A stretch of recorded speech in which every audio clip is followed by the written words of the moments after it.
Salam.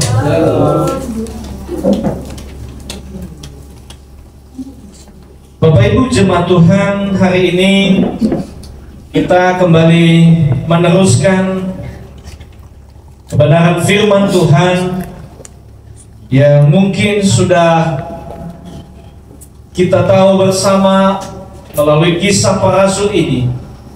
Kita boleh terus belajar bagaimana perjuangan para tokoh-tokoh iman dan hamba-hamba Tuhan beserta seluruh umat Tuhan yang selalu giat dalam pekerjaan Allah tanpa memperhitungkan setiap jeri lelah, tanpa memperhitungkan setiap materi dan segala apapun tenaga, tetapi demi untuk pekerjaan Tuhan mereka selalu siap menyerahkan itu semua demi kemuliaan dan kebesaran nama Tuhan.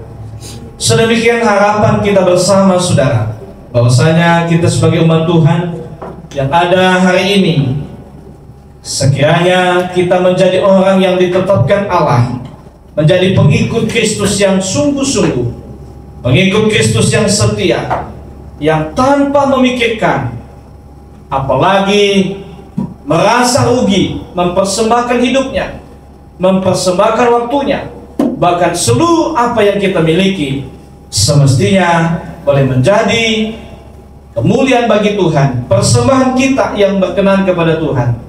Dan teristimewa saudara, demi untuk berjalannya rencana Allah melalui kehidupan kita masing-masing. Hari ini kita masuk di tema yang indah untuk kita boleh belajar bersama, yaitu dengan tema kesalehan hidup. Saudara, kita mungkin mengenal tokoh-tokoh yang sungguh seringkali kita dengar bagaimana seorang yang saleh. Salah satunya adalah Ayub, sampai Tuhan bangga kepadanya, menyatakan itu kepada para malaikat, bahkan kepada iblis waktu ia memanggil anak-anak. Ia sebagai Allah yang luar biasa, ia menyatakan bagaimana kesalehan Ayub. Bahkan ia pun dengan bangganya menyatakan sezamannya tidak ada yang sesaleh daripada Ayub itu. Maka saudara, ternyata kita belajar ada seorang yang bukan dari keturunan Israel, ada yang bukan orang Yahudi, tetapi saudara, ia adalah berasal dari Italia, tetapi hidupnya benar-benar hidup dalam kesalehan, karena ia ada di lingkungan orang Yahudi. Tetapi saudara, bagaimana ia menjadi orang saleh, dinyatakan itu dalam kebenaran Allah, walaupun sesungguhnya ia bukan berasal dari umat pilihan Allah. Tetapi kesalehannya itu saudara, apa yang dipersembahkan untuk Tuhan, sampai kepadanya, sampai Tuhan menyuruh malaikat kepadanya untuk menyatakan bahwa ia akan menikmati manfaat apa dari kesalehan yang ia lakukan. Itu menandakan saudara bahwa kita semestinya tidak ada istilah apa yang kita berikan kepada Tuhan itu kesia-siaan. Baik itu tenaga, baik itu materi, baik itu pun segala apapun waktu kita, tenaga kita, pemikiran kita, apapun itu yang kita berikan, baik dalam pekerjaan Allah, maka saudara itu tidak pernah sia-sia. Ada kalanya nanti malaikat Tuhan akan hadir di tengah-tengahmu, menyatakan kuasa yang maha besar dan membawa sukacita yang besar untuk kita. Amin. Dalam firman yang kita baca, kita cukup membaca 8 ayat saja, yaitu Kisah Para Rasul pasal 10 ayat 1 sampai 8. Bapak Ibu tak perlu membuka HP, sebab kita sediakan di layar, menghindari kita tidak fokus dalam mendengarkan firman Tuhan. Kita baca silih berganti saudara. Kalau perikopnya ada, yaitu Petrus dan Cornelius. Begini firman Tuhan. Di Kaisarea ada seorang yang bernama Cornelius, seorang perwira pasukan yang disebut pasukan Italia. Ia saleh, ia segala seluruhnya takut akan Allah, dan ia memberikan sedekah kepada umat Yahudi dan senantiasa berdoa kepada Allah. Dalam suatu penglihatan, kira-kira jam 3 petang, jelas tampak kepada seorang malaikat. Kepadanya seorang malaikat Allah masuk ke rumahnya dan berkata kepadanya, Cornelius. Ia mendapat malaikat itu dan mendapat ia berkata, ada Allah Tuhan, jawab malaikat itu, semua doamu dan sedekahmu telah naik ke hadirat Allah, dan Allah mengingat engkau. Dan sekarang suruhlah beberapa orang ke Yope untuk menjemput seorang yang bernama Simon dan yang disebut Petrus. Ia menumpang di rumah seorang yang kulit yang bernama Simon yang tinggal di tepi laut. Setelah malaikat yang berbicara kepadanya itu meninggalkan dia, dipanggilnyalah 2 orang hambanya beserta seorang prajurit yang saleh dari orang yang selalu bersama-sama dengan dia. Dan sesudah ia menjelaskan segala sesuatu kepada mereka, ia menyuruh mereka ke Yope. Sedemikian pembacaan firman Tuhan, saudara. Tak jemu-jemunya kami sampaikan bahwa setiap kita yang terlibat dalam membaca firman Tuhan, merenungkan itu siang dan malam, maka firman Tuhan yang menyatakan bahwa kitalah yang berbahagia. Sebab saudara, kita sama seperti pohon yang ditanam di tepi aliran air, yang berbuah pada musimnya dan tidak pernah mengalami layu daunnya. Apa saja yang kita perbuat, Tuhan berhasil. Sekiranya saudara setiap firman Tuhan yang disampaikan, sekiranya setiap firman Tuhan yang kita dengarkan, bahwasanya tidak berlalu begitu saja untuk kita, tetapi marilah kita merenungkan itu, melakukannya, demi bahwasanya ada jaminan kalau kita ingin berhasil dalam hidup kita. Saudara, kembali kepada tema yang kita dengarkan, yang kita mau bahas hari ini adalah kesalehan hidup. Ternyata saudara, dalam kisah yang kita baca, ada seorang tentara, ada seorang prajurit yang bukan orang Yahudi, bukan umat pilihan Tuhan. Ia jauh saudara, mungkin tidak ada silsilah dari Israel. Tetapi saudara, ternyata orang ini, sekalipun ia tidak terlibat dalam kegiatan-kegiatan keagamaan Yahudi, tetapi saudara, bagaimana kesalehan hidupnya, nanti kita akan tahu bagaimana manfaat kesalehan itu membawa dia saudara untuk mengenal Allah itu lebih jelas. Bahkan Tuhan menyatakan kuasanya dengan mengutus malaikatnya. Sampai luar biasa saudara, malaikat itu berkata, doamu sudah didengarkan oleh Tuhan. Bagaimana kebiasaan-kebiasaan orang ini saudara, kita bisa melihat bagaimana ia bisa membantu orang Yahudi tanpa menuntut pembalasan, tanpa mengharapkan pembalasan. Tetapi saudara, ia melakukan itu dengan penuh keikhlasan. Ia melakukan itu tanpa pamrih, dengan sungguh-sungguh. Dan yang menariknya saudara, bukan hanya menyerahkan apa yang ia miliki, bukan hanya memberikan kepada orang Yahudi apa yang ia lakukan untuk ia miliki saat itu, tetapi saudara, ia percaya kepada Allah itu. Sebab ia tahu Allah yang disembah orang Yahudi itu, Allah yang disembah orang Israel itu, bukan Allah yang notabene adalah dewa-dewa seperti dewa-dewa lain, tetapi Allah yang disembah oleh orang Israel itu adalah, ia menyadari bahwa itu adalah Allah yang sesungguh-sungguhnya. Menariknya saudara, semestinya kalau dia bukan orang Yahudi, bisa saja kalau kita ada yang namanya perasaan, apa iya Tuhan mendengarkan doa saya, sebab saya bukan di bagian itu. Kadang-kadang saudara kita berdoa, apa iya Tuhan mendengarkan saya, sebab saya ini sudah terlalu jauh daripada Tuhan, saya bukan umat pilihan Tuhan. Perasaan ini saudara, kadangkala membuat kita semakin terpuruk dan semakin jauh daripada Allah. Tetapi bagaimana Kornelius ini, saudara? Sekalipun ia tahu bahwa ia bukan umat pilihan Tuhan, ia bukan ada dalam silsilah orang Israel, tetapi saudara, ia tahu bahwa Allah itu adalah Allah yang maha besar, yang akan menerimanya, akan mendengar suaranya.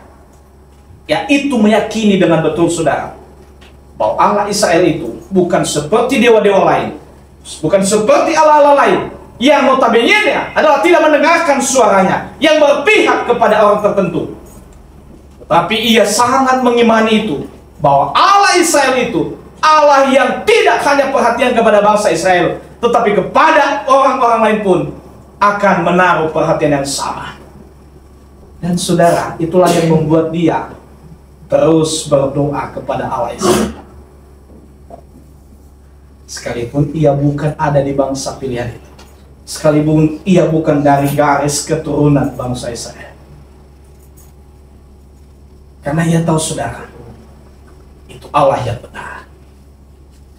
Saudara yang Tuhan Yesus kasihi, menarik kita untuk boleh memperhatikan bagaimana kita hari ini. Kenapa kita harus memperhatikan diri kita, saudara? Karena pada dasarnya kita meyakini kita adalah umat pilihan Tuhan melalui Yesus Kristus. Amin. Amin. Tetapi saudara, kadangkala terbesit dalam pemikiran kita, apakah ya Tuhan mendengarkan doa saya? Sampai-sampai saudara kita berpikir sebelum berdoa, bukan berdoa tanpa harus berpikir. Karena saudara, kalau berpikir sebelum berdoa, maka muncul logika-logika yang membuat Anda akan patah semangat dan malas berdoa, saudara. Nah, coba kalau Anda sekarang ini misalnya berpikir dulu, apa ya saya berdoa, apa Tuhan mau mendengarkan doa saya? Saudara, saya mau tanya, saudara jadi berdoa tidak? Kalaupun berdoa, saudara, Anda sudah khawatir lebih dulu, Anda sudah meragukan Allah lebih dulu. Bagaimana kita yang disebut adalah umat pilihan Tuhan, yang disebut adalah pengikut Kristus, sementara kita masih meragukan Allah? Orang lain yang bukan dari keturunan bangsa Israel, orang lain yang bukan dari umat pilihan Tuhan, tetapi percaya kepada Allah yang dia orang Israel percaya. Itu adalah Allah yang benar. Menarik, saudara. Kita sekarang ini banyak orang yang masih meragukan doanya, masih meragukan Allah yang dia sembah. Sehingga saudara, kalau kita tanya, apa iya Tuhan mendengar doa saya? Apa iya Tuhan mendengarkan setiap seruan saya? Saudara, kalau udah seperti itu, berdoa pun nanti sudah tidak menerima. Sebab kenapa? Sudah terlebih dahulu merendahkan Allah. Karena saudara khawatir akan Allah, maka sama saja kita merendahkan Allah itu sendiri.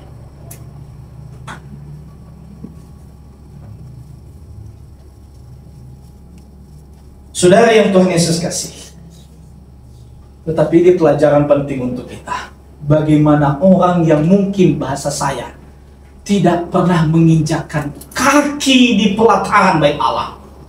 Bagaimana mungkin saudara, orang yang tidak pernah jangankan masuk ke dalam bait Allah, tetapi diserami bait Allah, kemungkinan orang ini tidak pernah masuk. Tetapi dengan iman yang teguh, kesalehannya saudara, yang percaya kepada Allah yang disembah oleh bangsa Israel itu. Lalu kita, saudara, setiap hari masuk ke dalam gereja, setiap masuk dalam bait Allah, tetapi Anda masih meragukan Allah Anda. Berbanding terbalik, saudara. Berbanding terbalik. Itu perbandingan yang nyata, saudara. Dan mungkin itu kita saksikan bersama. Sewaktu saya membaca ayat ini, saudara, saya diberkati Tuhan. Ini orang yang tidak pernah menginjakkan kaki mungkin di bait Allah. Sebab saudara, di bait Allah itu tidak sembarang orang. Orang Israel sekalipun dia orang Israel, kalau perempuan tidak boleh masuk ke dalam. Apalagi ini orang luar, saudara.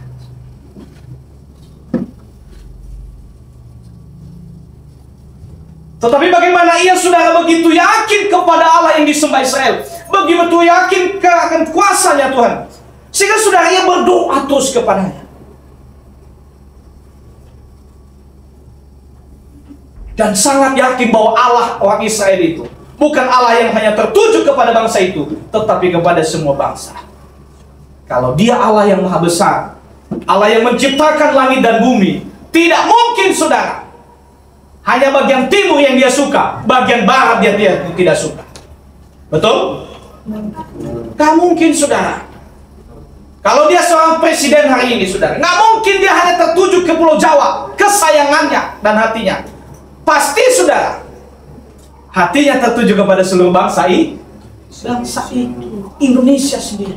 Mau dia dari timur, barat, utara, selatan, hatinya selalu ada di sana. Maka saudara, itu mungkin yang ada di hati Cornelius. Kalau Allah yang disembah orang Israel itu adalah Allah yang benar, Allah yang maha besar, Allah yang menciptakan langit dan bumi, nggak mungkin saudara kasih sayangnya hanya tertuju kepada umat itu. Pasti kepada semua bangsa. Itulah yang mendorong dia saudara. Itulah yang memampukan dia, mendorong dia untuk terus berdoa kepada Tuhan, untuk terus mendukung pelayanan pekerjaan Allah, membantu orang-orang Yahudi saudara, dengan segala apa yang ia miliki, bahkan materi tenaganya saudara, ia persembahkan. Lah kita saudara, dari sejak lahir sudah mengenal Yesus, masih mikir apakah Yesus itu Tuhan dan Juru Selamat? Masih mikir apakah Tuhan itu mendengarkan doa saya atau tidak? Masih mikir saudara, apa setiap persembahan saya berguna apa tidak? Bahkan berpikir saudara, udahlah rugi aja kita memberikan persembahan.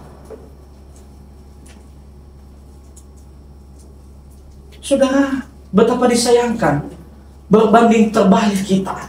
Kalau ternyata saudara, orang yang hanya melihat kita, dan orang itu adalah bukan orang dari Kristen, tetapi dia lebih saleh kehidupannya daripada kita. Sangat memalukan saudara. Setuju? Sekali lagi saudara, kalau ternyata orang yang tidak percaya kepada Yesus justru hidupnya lebih saleh daripada kita, saudara, minta maaf kalau saya misalnya terlalu lancang, saya sampaikan terlalu memalukan saudara. Orang yang tidak mengenal Allah pergaulannya lebih baik daripada kita. Orang yang tidak mengenal Allah justru kehidupannya lebih baik daripada kita. Betapa malu saudara sebagai umat pilihan Tuhan, sebagai orang yang percaya kepada Yesus, yang setiap hari pergi ke gereja, yang setiap hari menginjakan kaki di bait Allah.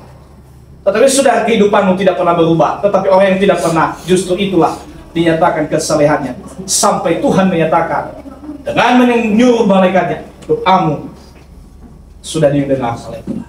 Benar. Benar.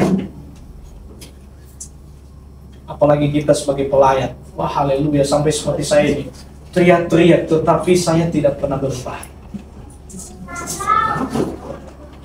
Kita sebagai WL sampai meneteskan air mata, tetapi saudara, setiap hari kita masih berlaku dosa. Kita betapa menghina Allah dalam hidup kita. Kita tidak menyadari, orang lain tidak menyadari, tetapi saudara, kita menghina Tuhan dalam hidup kita, menghina pekerjaan Allah.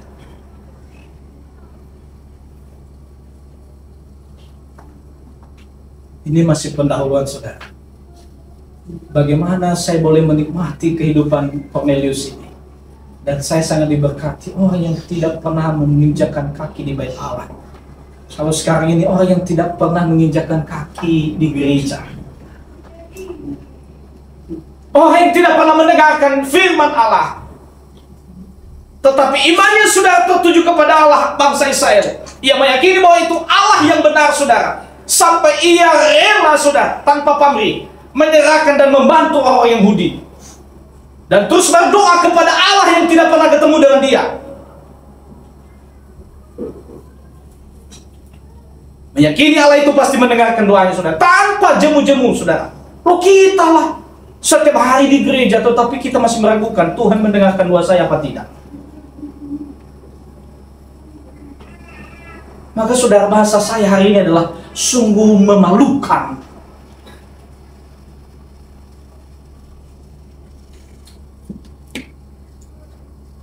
Kita setiap hari melayani Tuhan, tetapi kita masih terus berbuat dosa. Memalukan saudara, menghina Allah dalam diri kita. Saudara, biarlah melalui firman Tuhan ini kita boleh mengoreksi diri kita masing-masing.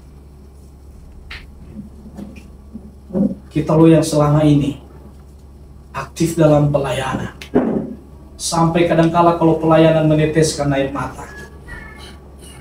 Setiap hari menginjakkan kaki di bait Allah, tetapi saudara, engkau terus berlaku dosa, engkau terus melakukan perzinahan. Apakah saudara engkau tidak menyadari itu engkau sudah menghina Allah dalam diri? Baik, saudara, kita mau belajar tentang ciri-ciri hidup saleh. Itu hanya pendahuluan. Kalau itu menusuk, saya juga tertusuk, saudara. Biar kita sama-sama tertusuk dalam firman Tuhan. Amin. Amin. Dengan sukacita.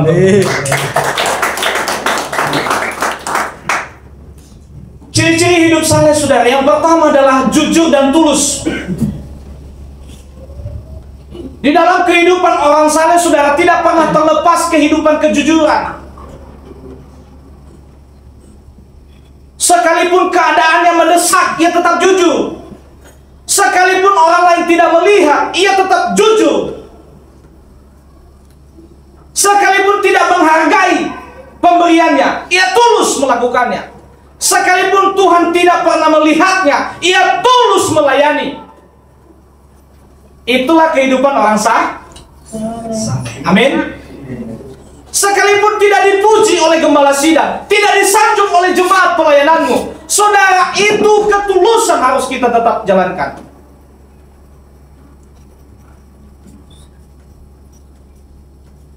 Hidup kita jangan terlalu suka pujian, saudara. Karena itu kadangkala ada yang memberikan contoh seperti ini. Kadang-kadang kita seperti nyamuk. Kita bangga kalau ada yang tepuk tangan, sementara kita tidak tahu bahwa tepuk tangan itu untuk membunuh. Sekali lagi, saudara, semoga ini juga menjadi inspirasi bagi kita. Sama seperti nyamuk, ia begitu bangga sampai dia, kalau kita lihat itu, sekalipun orang tepuk tangan dia terus keliling-keliling, saudara. Mungkin terasa bangga kepada dia, ada orang yang tepuk tangan, tetapi ia tidak tahu kalau orang itu sedang Mungkin ada banyak orang sedang memujimu, saudara, dengan bertepuk tangan, tetapi sadarilah,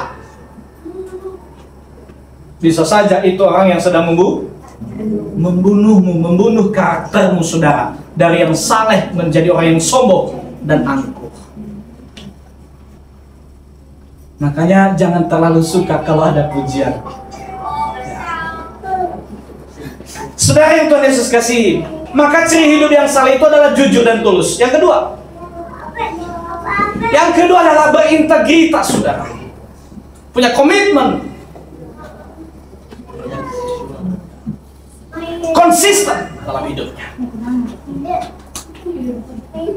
Yang berintegritas ini adalah hidupnya semakin lama semakin berubah dan grafiknya semakin membaik, bukan justru semakin buruk.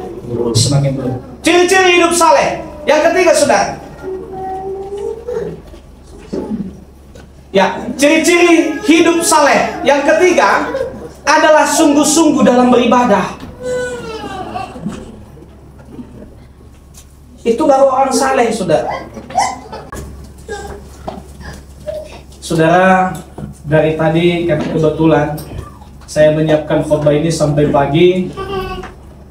Dan bagaimana saya melihat tetangga kita dengan semangatnya, saudara, anak-anak itu sampai menunggu tidak tidur sampai jam 3 demi untuk membangunkan orang itu sahur.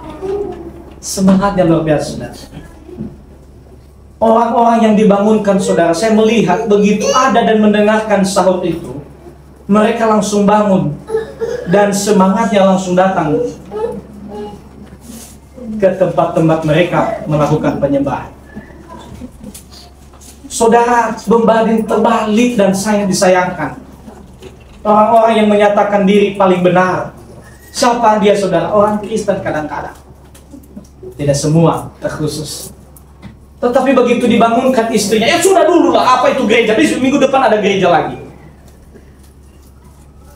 Ada bapak-bapak yang seperti itu? Amin. Tidak ada di sini. Ya, Haleluya. saudara, saya melihat itu karena 2 hari ini saudara saya menunggu mereka sampai sahur. Dan begitu selesai sahur tadi saya melihat mereka berbondong-bondong saudara dengan penuh semangat. Tawa cadar yang mengiringi perjalanan mereka sampai ke tempat mereka sembahyang. Saudara, saya bilang, Tuhan, kenapa berbanding terbalik orang yang sudah merasa diri benar ini? Kenapa berbanding terbalik dengan orang yang sudah merasa diri sudah ada di ambang pintu surga? Begitu dibangunkan, apa kamu? Masih lama juga, minggu depan juga masih ada gereja. Begitu diajak KTM, apa KTM itu setiap hari Kamis? Orang juga tidak ada nanti yang datang ke sana. Paling juga gembala sidang, siapa yang melayani? Itu paling enak. Yang lain tidak datang. Ngapain kita datang ke sana? Saudara, yang membuat saya senang dan diberkati tadi, bagaimana gendang itu sampai teriak-teriak semua yang ada, bahkan pintu pagar orang dipukuli. Tetapi mereka bukan marah, saudara. Tetapi langsung sekali senyum, saudara. Begitu buka pintu, mereka senyum kepada orang yang memukul pagar mereka. Luar biasa Tuhan. Kenapa orang yang sudah merasa diri benar, kenapa orang yang sudah merasa sudah di pintu surga, begitu dibangunkan malah memaki-maki istrinya?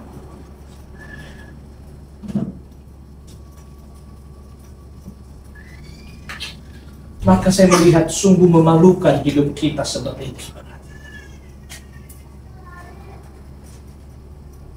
Begitu pagi-pagi mereka dengan sandari yang saudara, mereka dengan ketawa saya melihat tadi berbondong-bondong menuju tempat mereka semua. Loh, kok kita saudara begitu sampai kita masih berenang di bawah sambil mengisap segala sesuatu.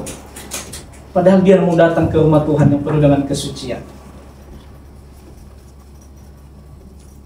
Orang-orang melihat, ya ampun itu mau ke gereja, apa mereka? Loh, saya melihat mereka masih. Tapi saudara coba lihat mereka, kalau sudah wudhu, mereka tidak mau menyentuh, bahkan bersalaman pun saudara. Tidak mau dengan kita. Karena saya itu kan sering belanja kepada mereka. Kalau mereka sudah wudhu, uang kita itu dia suruh mereka taruh di situ aja. Saudara pernah mengalami itu? Bagaimana mereka sudah menghargai Allah yang mereka sembah? Untuk bertemu dengan dia bukan main-main. Mereka sangat mengagungkan saudara, tidak mau mengotori diri. Kalau kita mau ke gereja nongkrong di bawah sambil asapnya sampai kelihatan di sana sini, mereka bilang, pasti di tetangga kita bilang, ya Tuhan, apa mereka itu ada wudhu juga ya, apa tidak ya? Padahal mereka lagi langsung masuk ke, bahkan saudara paling, bukan maaf saya bukan menjelekkan lagi, paling hinanya, paling jeleknya lagi adalah bungkusan rokok dibawa ke rumah tuh.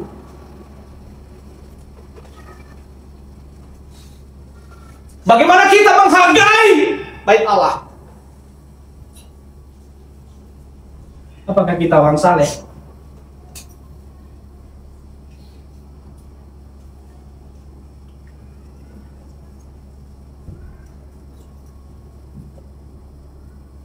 Di dalam bait Allah lagi kita bawa Alkitab. Sebenarnya saudara, kan mereka juga kelihatan kita itu seperti apa. Ada kemarin Bapak Evangelis bilang, ayo Bapak Mudaki bilang apa? Pak, saya pakai sandal. Saya bilang sebenarnya saya merindukan gereja itu tidak pakai sepatu. Tetapi saya tidak memaksakan. Saya bilang, Pak, justru itu baik. Bapak lepas sandal, Bapak melayani tanpa kasut itu. Kita saudara malah bawa HP, yang ada di HP kita saudara, aplikasi online. Apa aplikasi online itu saudara? Slot, masih ada. Begitu sampai di gereja pun masih main game saudara. Sangat memalukan saudara, sekali lagi. Sama seperti tadi. Begitu bangganya masuk ke dalam bait Allah sambil membawa bungkusan rokok. Saudara bangga nggak dengan itu? Anda tidak menyadari bahwa engkau sedang menghina Allah dan menjatuhkan derajat Allah dalam diri.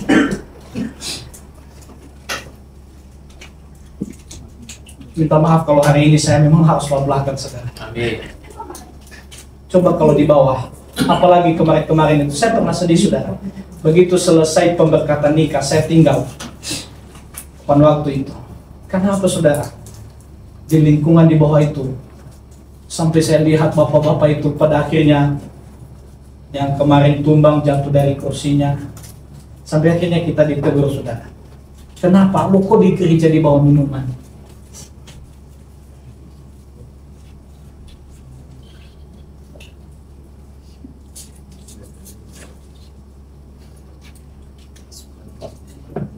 Saudara yang dikasih Tuhan, apakah itu tidak memalukan? Dan kita tidak mempermalukan Tuhan. Engkau mungkin bertanya, saya tidak pernah memalukan Tuhan dan mempermalukan Tuhan dalam diri saya.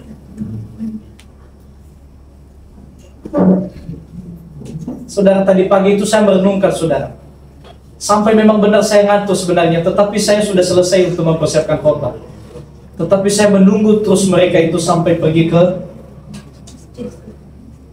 melihat, ya ampun, semangatnya luar biasa.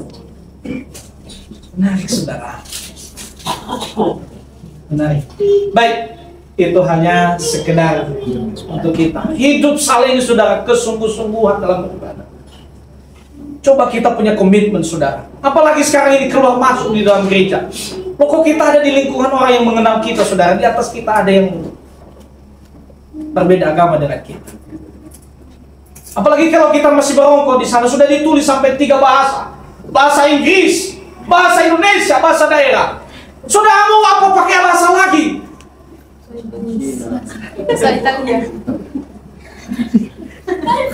Besok-besok saya belajar bahasa Cina, biar tulisan ada.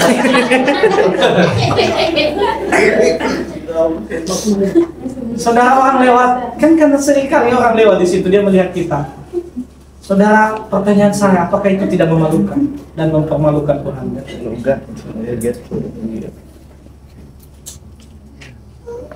Baik saudara yang dikasih Tuhan, yuk mari kita sungguh-sungguh. Yang ketiga, yang keempat, ciri-ciri orang yang saleh adalah tidak berniat melakukan kejahatan.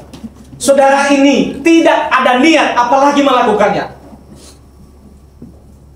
Orang yang saleh itu tidak ada pernah terbersihkan dalam pemikirannya saudara, apalagi melakukan. Niat hatinya tidak pernah ada untuk melakukan kejahatan, apalagi melakukan saudara. Inilah orang saleh. Memang kita tidak membunuh, tetapi pikiran kita selalu ingin membunuh orang lain. Betul? Iya saudara. Memang kita tidak ingin menjatuhkan orang lain, tetapi saudara, hati kita, pikiran kita selalu ingin merindukan orang itu jatuh. Bukan orang saleh, hidup orang saleh saudara, tidak ada niat sekalipun untuk melakukan kejahatan itu. Engkau memang tidak selingkuh, engkau tidak memang berzina, tetapi saudara, matamu dan pikiranmu selalu berzina kepada Tuhan.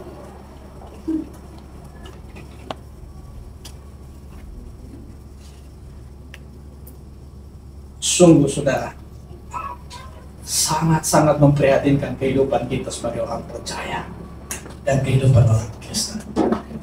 Tidak ada semestinya niat hati pun dalam pemikiran untuk berbuat kejahatan itu. Selanjutnya, yang kelima saudara, selalu ada dalam kerendahan hati.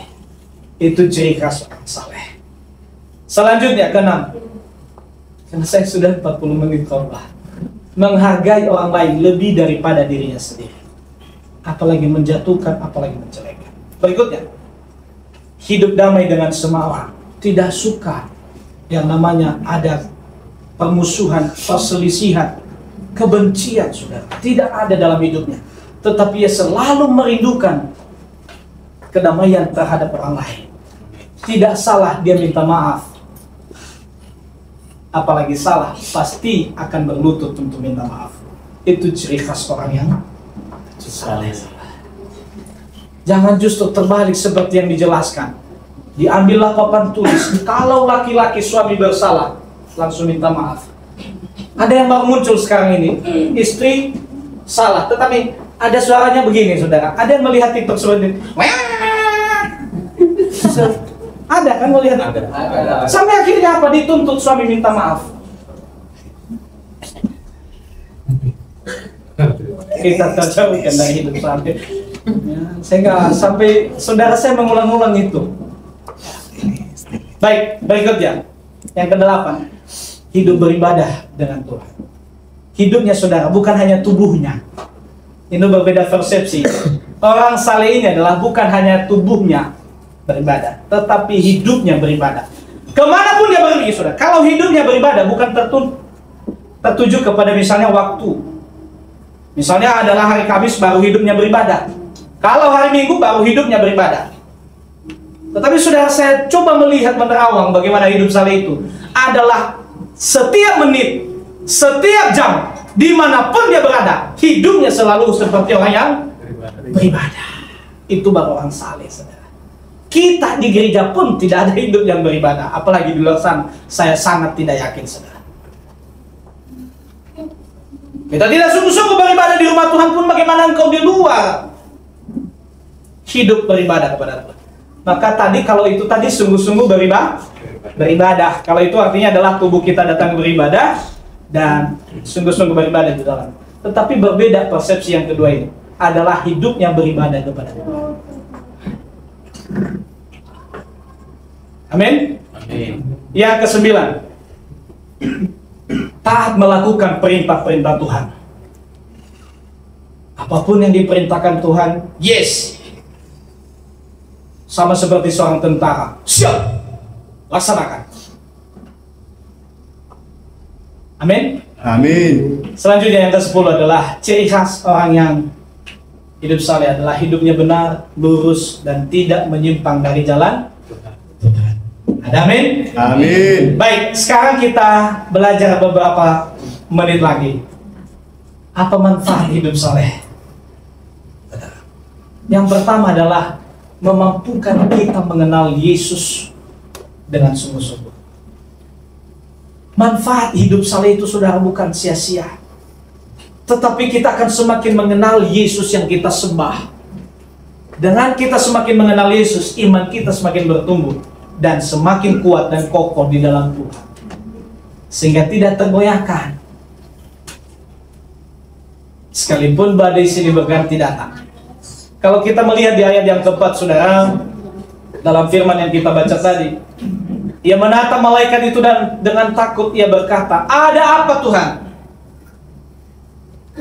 Jawab malaikat itu, "Semua doamu dan sedekahmu telah naik ke hadirat Allah, dan Allah mengingat engkau," saudara. Mungkin selama ini saudara, dia terus berdoa, tetapi masih belum menerima. Saudara, saya percaya dia terus berdoa kepada Tuhan itu mungkin tidak dalam waktu 5 hari, 1 minggu, sebulan, setahun. Selama dia ada di kawasan orang Yahudi, maka selama itu saudara dia tidak pernah berhenti bersedekah. Selama itu juga tidak pernah berhenti berdoa, sekalipun dia tidak pernah melihat jawaban dari doa itu sendiri. Tetapi dia terus berdoa, saudara, tanpa jemu-jemu, tanpa putus asa. Sampai pada akhirnya malaikat itu datang kembali ke ayat yang keempat. Bahwasanya malaikat itu berkata, "Semua doamu dan sedekahmu telah naik ke hadirat Allah, dan Allah itu mengingat engkau," saudara. Dari sinilah dengan yakin dan betul pasti Cornelius itu sangat terberkati dengan kesalehannya, mengenal bahwa selama ini Allah yang ia doakan itu bukan Allah yang sembarangan, tetapi Allah yang sungguh-sungguh dan benar. Semakin mengenal, saudara, maka kesalehan itu membuat kita semakin mengenal Allah dan mengenal kebenaran. Kalau kita melihat 1 Yohanes pasal 5 ayat 20, kita baca bersama-sama. 1 dan 3. Akan tetapi kita tahu bahwa Allah telah datang dan telah memberikan pembuktian kepada kita, supaya kita mengenal yang benar dan kita di dalam yang benar. Di dalam mengenal Yesus Kristus, Dia adalah Allah yang benar dan hidup yang kekal.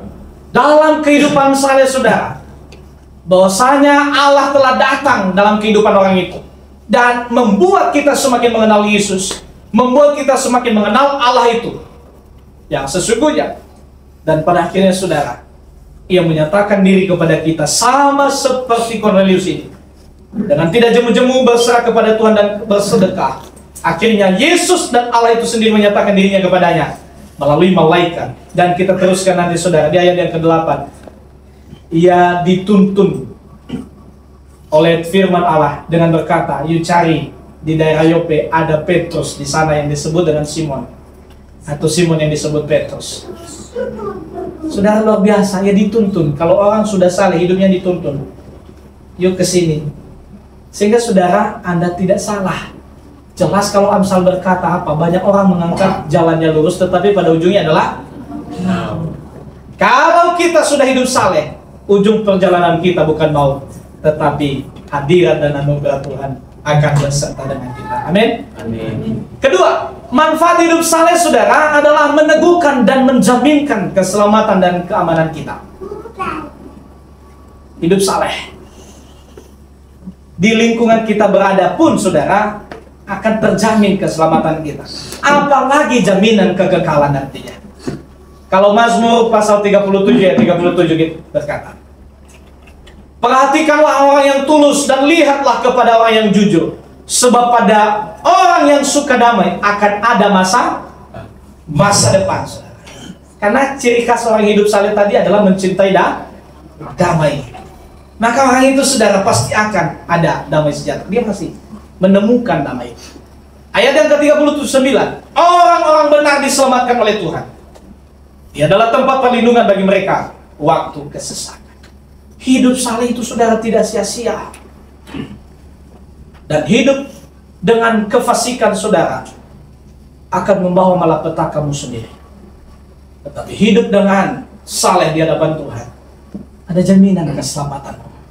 Makanya kalau kita melihat nanti di sana, sekalipun aku berjalan dalam lembah kekelaman, aku tidak takut. Pernah dengar itu? Tapi mengimaninya tidak. Haleluya, amin. Sedikit yang mengimani, tetapi yang lain merenungkan. Bukan tidak mengimannya, tetapi merenungkan. Baik, selanjutnya manfaat hidup saleh ini, saya perhatikan yang ketiga adalah menghasilkan ketekunan iman, saudara. Sehingga tidak akan tersandung dalam perjalanan hidupnya, tidak akan jatuh dalam hidupnya. Sekalipun jatuh, sama seperti kata firman Tuhan, tidak sampai tergeletak. Itulah ciri khas dan manfaat bagi orang yang hidup saleh dalam hidupnya. Mazmur juga pasal 37, 23, 24. Kita baca bersama-sama. 1, 2, 3. Tuhan menetapkan apa-apa yang hidupnya benar kepadanya, apabila ia jatuh tidak akan sampai tergeletak, sebab Tuhan menopang tangannya. Ya. Kembali ke ayat yang tadi. Iya, ke ayat yang tadi. Puji Tuhan. Tuhan menetapkan langkah-langkah yang hidupnya berkenan kepadanya. Apabila ia jatuh tak sampai, sebab Tuhan menopang. Haleluya. Luar biasa saudara. Bahwasanya hidup orang yang saleh itu tidak pernah sia-sia, manfaatnya sangat besar. Tuhan menetapkan langkah-langkahnya. Tuhan menggerakkan, seolah-olah dia yang bertindak menggerakkan arah jalan kehidupan kita. Bukan menuju kepada kegagalan tetapi keberhasilan. Bukan menuju kepada kebinasaan tetapi menuju kepada keselamatan. Itu luar biasa saudara. Sekalipun badai tantangan, bahkan kita sampai terjatuh pun tidak sampai jatuh tergeletak, sebab Allah menopang. Sama seperti kata firman Tuhan suatu kunjungan ke Bapak Mafaldi. Allah itu saudara, tangannya, kita ada di bawah tangan, lengan-lengan yang kuasa dan lengan-lengan yang kekal. Luar biasa saudara. Saya aja diberkati kemarin dalam firman Tuhan. Baik, selanjutnya manfaat dari hidup saleh yang keempat adalah menghasilkan berkat-berkat yang kekal, yaitu yaitu berkat untuk masuk dalam kerajaan Tuhan. Matius pasal 7 ayat 21. Kita baca bersama-sama 1, 2, 3. Bukan setiap orang yang berseru kepadaku, Tuhan, Tuhan, akan masuk dalam kerajaan surga, melainkan dia yang melakukan perintah Bapa di dalam surga. Puji Tuhan, saudara. Karena tadi ia mengikuti ciri khas hidup orang saleh apa? Taat pada perintah-perintah Tuhan. Dan orang yang taat pada perintah Tuhan, saudara, itu tidak akan menjadi sia-sia. Hidupnya dipenuhi berkat, berkat kekekalan, saudara. Pasti sama seperti orang yang melakukan dan mengembangkan 5 talenta. Sewaktu Tuhan meninggalkan 5 talenta kepadanya dan menjadi 10 talenta. Mari hambaku yang sangat kukasihi, masuklah kita makan bersama. Sama seperti itu, saudara, ke depannya. Kita aminkan itu. Tuhan dengan membuka tangannya. Marilah anakku yang buka. Amin. Baik, yang terakhir. Manfaat hidup saleh, saudara, adalah hidup itu penuh dengan sukacita, ketahanan, kesabaran, penuh rasa syukur, dan ketenangan. Itulah manfaat hidup saleh. Kita buka Mazmur pasal 5 ayat 12. Wah, belum diganti yang di atasnya. Oke, tetapi ayatnya sudah benar. Kita baca bersama-sama, 1, 2, 3. Tetapi semua orang yang berlindung kepadamu akan bersuka-cita. Mereka akan bersorak-sorai selama-lamanya, karena Engkau menaungi mereka, karena Engkau bersuka-cita orang-orang yang mengasihi nama-Mu. Saya baca sekali lagi, saudara boleh perhatikan. Tetapi semua orang yang berlindung padamu akan bersuka-cita. Mereka akan bersorak-sorai selama-lamanya, karena Engkau menaungi mereka, Engkau menjaga mereka, Engkau memelihara mereka. Dan karena Engkau ya Tuhan akan bersukaria setiap orang yang mengasihi-Mu. Amin. Itulah manfaatnya, saudara, bahwa orang yang terus menaungi atau orang yang terus hidup saleh di hadapan Tuhan akan menerima sukacita, akan menerima menjadi hidup yang penuh dengan ketabahan, kesabaran, ketahanan, dan juga akan hidup dalam ketenangan. Sebab Tuhan perlindungannya, orang-orang saleh sudah pasti terlepaskan dari segala maut, bahkan hal-hal yang membawa dia kepada kejatuhan. Sebab, saudara, Tuhan menjamin sukaria, damai sejahtera, dan sukacita bagi orang yang terus mengasihi. Amin. Tuhan Yesus memberkati. Kita berdoa.